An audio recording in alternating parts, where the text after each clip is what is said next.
Você já se perguntou se Satanás, Lúcifer e o diabo são realmente a mesma entidade?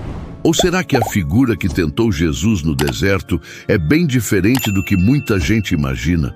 O problema é que muitos cristãos baseiam sua fé em mitos populares, sem nunca terem mergulhado no que a Bíblia realmente diz. E isso gera confusão, medo desnecessário e até interpretações erradas sobre quem é o verdadeiro inimigo espiritual. Mas e se eu te disser que a Bíblia nunca chamou Lúcifer de Satanás? E que o tentador do deserto pode ser muito mais simbólico e próximo do que parece? Neste vídeo, a gente vai separar a tradição da verdade com clareza bíblica, linguagem direta e acessível. Você vai entender, sem enrolação, as diferenças entre os nomes Satanás, Lúcifer e Diabo, e descobrir qual deles aparece de fato no episódio da tentação de Jesus. Se você quer fortalecer sua fé com base na palavra e não em suposições, assiste até o fim, porque o que você vai aprender aqui pode mudar a forma como você enxerga o inimigo espiritual. Todo mundo já ouviu falar que foi o diabo que tentou Jesus, certo? Mas em várias pregações por aí, esse diabo vira Lúcifer, o anjo caído, o governante do inferno com chifres e tridente. Essa ideia está tão impregnada na cultura popular que aparece em filmes, livros e até desenhos animados. Só que essa imagem que a gente conhece nem sempre vem da Bíblia. Ela é resultado de uma mistura de interpretações medievais, tradições orais e traduções que acabaram deturpando o texto original. E aqui entra um ponto-chave.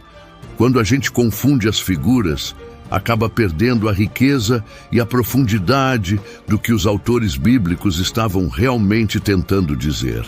Ao aceitar sem questionar que Lúcifer e Satanás são a mesma coisa, muita gente acaba criando uma teologia rasa, baseada mais em cultura pop do que em escritura. É justamente isso que vamos desconstruir agora. Para entender quem era o tentador no deserto, a gente precisa voltar ao texto bíblico. Nos evangelhos de Mateus e Lucas, a narrativa é clara. Depois de ser batizado, Jesus é levado ao deserto e ali é tentado por 40 dias. Mas o que diz exatamente o texto? O termo usado é diabolos no grego, que significa literalmente acusador ou caluniador. Essa palavra, apesar de ser traduzida como diabo nas versões modernas, não é um nome próprio. É mais uma função. Em nenhum momento aparece a palavra Lúcifer. O tentador do deserto não é nomeado como um ser específico com histórico, mas sim como uma presença que representa oposição. Ou seja, a ideia ali é mostrar Jesus sendo testado em sua fidelidade a Deus, enfrentando uma personificação do desafio, e não necessariamente uma criatura com identidade mitológica. A mesma coisa se repete em Lucas, que inclusive organiza as tentações de maneira diferente, mostrando que o foco não é na identidade do tentador, mas no simbolismo do confronto. Mas se o tentador não é Lúcifer, de onde vem esse nome? A resposta está em Isaías 14:12, em uma profecia contra o rei da Babilônia. O texto original em hebraico fala de Elel ben Shachar, que significa estrela da manhã, filho da alva. O que aconteceu foi que quando a Bíblia foi traduzida para o latim, a Vulgata de Jerônimo usou o termo Lucifer, que era uma forma poética de se referir à estrela da manhã, o planeta Vênus. Com o tempo, essa palavra latina passou a ser tratada como um nome próprio, como se fosse o nome de um anjo rebelde. Só que isso é um erro de interpretação. Isaías está falando no contexto da queda de um rei arrogante, humano, e não de um ser espiritual. A metáfora poética da estrela que cai do céu foi interpretada literalmente por teólogos posteriores, o que deu origem à figura mitológica de Lúcifer como anjo caído. Mas isso simplesmente não está no texto hebraico original. Ou seja, a associação entre Lúcifer e o diabo é uma construção tardia, e não uma verdade bíblica. Agora que já entendemos que Lúcifer vem de um mal-entendido linguístico, precisamos olhar para outro personagem, Satanás. A palavra Satan, em hebraico, significa literalmente adversário ou opositor.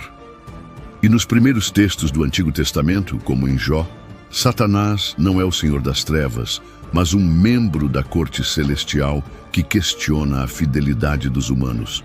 Ele aparece como um promotor, alguém que levanta dúvidas, mas ainda dentro do plano divino. Em Zacarias 3, ele acusa o sumo sacerdote Josué diante de Deus. Ou seja, Satanás é uma função dentro de um tribunal divino e não um rebelde caído. Com o tempo, especialmente nos escritos apocalípticos e nas cartas do Novo Testamento, essa figura vai sendo transformada.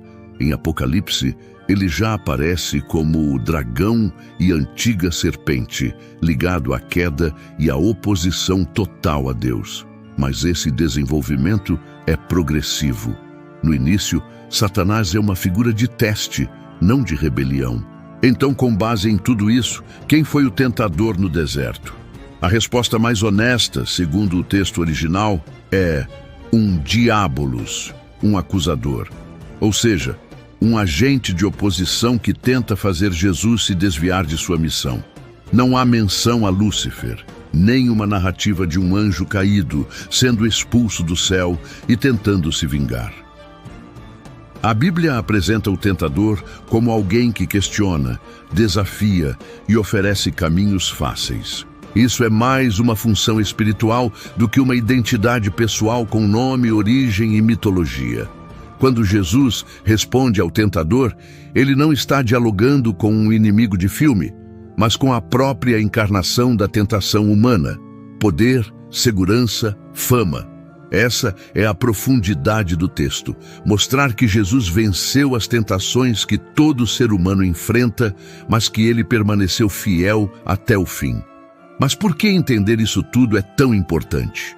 Porque quando confundimos os papéis dessas figuras, criamos um cristianismo baseado em medo e superstição, e não em conhecimento e discernimento. Pensar que existe um ser mitológico chamado Lúcifer, que está por trás de todo o mal, pode até parecer cinematográfico, mas tira o foco da real batalha espiritual, aquela que acontece dentro de nós, nos nossos pensamentos, escolhas e motivações. Ao entender que diabo e Satanás são funções e não nomes, a gente começa a ver a Bíblia com mais clareza, percebendo que o verdadeiro inimigo não é uma criatura de capa vermelha, mas tudo aquilo que tenta nos afastar da verdade e da obediência a Deus. Isso muda completamente nossa relação com o texto bíblico e nos dá ferramentas muito mais eficazes para lidar com as tentações do dia a dia. Se você chegou até aqui, parabéns! Você agora sabe mais do que 90% das pessoas que falam sobre Lúcifer nas redes sociais. E é justamente por isso que esse conhecimento precisa ser espalhado. Comenta aqui embaixo o que você achava antes desse vídeo e se algo mudou para você depois dessa explicação. E claro, se inscreve no canal, ativa o sininho e compartilha esse conteúdo com quem vive confundindo essas figuras. Aqui, a gente vai continuar desvendando temas difíceis com uma linguagem direta, acessível e sem enrolação. Até o próximo vídeo.